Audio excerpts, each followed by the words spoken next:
All right, we're here with Mike Anderson at Radar Flooring, checking out his showroom, and we're gonna let him tell you a little bit about it. We started working together like August 2023, and he's probably the fastest implementer I've ever had. That immediately the showroom was priced, and I think probably the biggest thing was really pricing in the home, right? Yes, yeah, that was probably the bigger thing, just getting comfortable with having pricing to pricing the home. Yeah, and that was, September was a record month. Yes, it was. And we worked together for a week. But just doing everything you said, not overthinking it. And that's probably the biggest challenge I have is people will take what we work on together and break it all down again. And there was some trouble. You use Floors app, and there were some problems that you called me up and said, Jerry, the margins aren't right here. And it was just a number you have plugged in, but you have really high margins on that job, but just something that was plugged in wasn't calculated right. So it was a little thing that just needed to be fixed. But you got kitchen, bath, showers, backsplashes. You put signage everywhere, pricing. I went and shot a little video, but let's go around a little bit on the other showroom because you moved a lot around. Yes. So you've got this laminate section now. And tell us about, making the prices more visible. How has that helped you work with customers? One, they're not asking how much is this. Then we turn and we put our basic installation starting at $275. By having that, they're not asking how much does it cost to install. And how often are you at that number for install? It's usually quite a bit higher. That's where it starts. Yeah. That's where it starts, and then of course you're going to add in your floor prep, your furniture move, your baseboards, everything else. So, but it makes it comfortable for people very comfortable to have you out. And often, one thing my son was complaining about recently, it seems like everybody's getting 5 quotes. But do you notice that if they come in here, that they feel like, I don't have to get another estimate. I got so much information here that I feel comfortable. Yeah, you want information. You got to give your clients enough information to not want to shop anymore. And then the competition probably says stuff like, I can't tell you because I got to see the house. I can't tell you, how much furniture's there or what the floor's like. I got to look at your house. I can't give you a price. I don't know how he gives you a price in the showroom. So a customer walks away from there going, that sucks. How many people come in here from another store and they got no information? No information, yes. I mean, it's common sense, think about it. If you've already measured or been selling as a sales rep for a year or 2 years, you have a plethora of quotes that you've already built. So based off of those quotes, you can come up with a common sense quote for the customer based on square footage. If they tell you, hey, I've got 1,200 square foot, I've got a China hutch, I've got this furniture, I've got these 3 bedrooms, well, you got furniture moved, they're on a concrete slab, you know how much to charge for floor prep. I mean, give them a quote, a rough estimate. The carpet prices, though, are all-inclusive. All-inclusive. Installation, everything. You got the prices on here. You've got information on there. Not only QR code, but you've got the actual price on there. So, anybody see the price and turn around and walk out? No. Because the prices were too high. No. The pricing helps them gauge where they want to be at, but a lot of times they don't even know how many square foot they need. What margins are you at here? 55. 55% margins. So you've got room for discounts and things like that. And nobody's like turning around and running away. No. All right. So we never discount carpet. To be honest with you. Oh, really? You're getting 55. Nice. We're never discounting. Now that's margin on labor, the material, everything. Furniture moves built in, everything. So, and commanding a 55% margin. Closing rate's been what? 80%. 80%. That's nuts.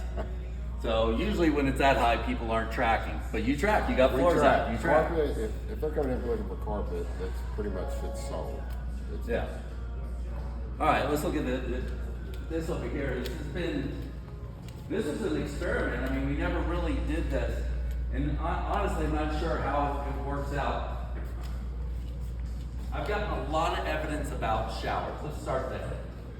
So I do know that that's worked out well. Tell us about that. We came up with a package deal, you know, to get them going, and not a base price. Right. We came up with a deluxe price package deal.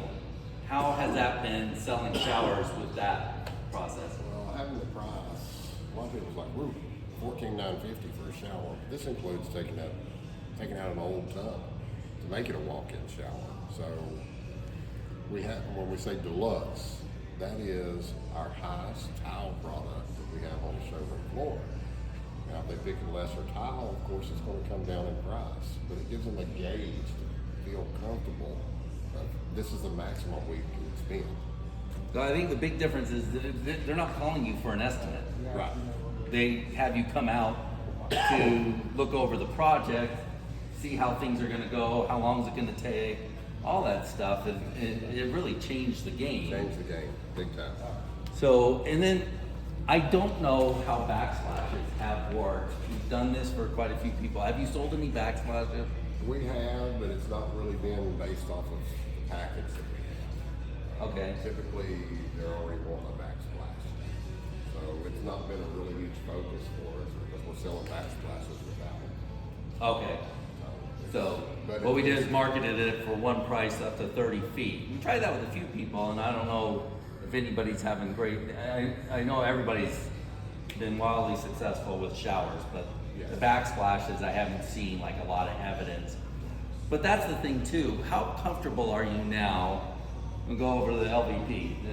How comfortable are you now with tweaking, making changes, trying things out to make it easier? I mean, just the stuff we did together, you've done a lot, but you didn't stick with that. You did a lot of things on your own, just experimenting. So how has that been? I mean, what we're doing now is working. It's making it a lot easier for customers to get pricing. But that's what they want. We don't line item everything out either. We give them one price. And if they want it line itemed out, we explain all the information. Is there ever a time you can't give the price in the home? If we're doing a kitchen remodel, when it comes to cabinets and everything, we've got to do a rendering or something, yeah. And what's your system for that? Do you have any kind of system for that as far as when and how you're going to deliver that price to them? Yes. So when we go in, we get our measurements and everything. We give it 48 to 72 hours for us to get the rendering to them.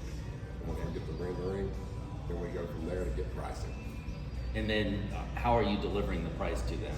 Are you sending them an email? Usually Or? bringing them in because we want to be able to go over the rendering with them and show them what everything's going to look like. And this is the biggest change you can make. Never ever email a quote. No. If you stop emailing quotes, you're gonna see your prices or your closing rate go up dramatically. That's the number one change you can make. So if you can't price in the home, get in front of them. I mean, you gotta explain. You don't email a $20,000, $30,000 quote. You wanna go over that project with somebody. That's insane If you're going to email that kind of price. If you're going to email a quote, you need to call the customer prior to emailing the quote. Make sure the customer is available when you call. Say, hey, are you available to go over this quote? Are you in a commuter now so I can email it to you? Email the quote over to them and you're able to go over it over the phone with them. Yeah. But never email it without a phone call. Right, and I've heard some people do that, and it's very successful at Very that too. successful. It To at works. least go over it with them and don't let it live there on its own Yes. for them to go through whatever time they have, you know, to go over it, see the price, and say, "Whoa, that's way too much," and be done. So, but if you can't avoid emailing altogether, give it in person. If it's unavoidable, at least, you know, maybe they're out of town or something, but or unavailable, at least go over it with them. All right, great. Anything else that has worked well in the store that you've done? I noticed it's a lot more open. I think you keep the lower displays in the middle. Try to at least. I mean, I noticed the moment we walked in, it looked bigger. So it's always been a rule I've said is keep the small displays in the middle and the larger displays against the wall, and it keeps it looking much bigger. So looks great in here though. I love the information. I love the showroom. Great job. All right, guys. Hey, and remember, FloorZap's helped a lot in increasing margins. Yes. Guys, get FloorZap. Use it. It works. It helps. It's helped everybody I've talked to increase their margins. So it's not only important to get it, but actually use it. Works too, right? Definitely. And helps with follow-up and all that. So get FloorZap, all right? Okay, thanks, Mike. Thanks, Dick.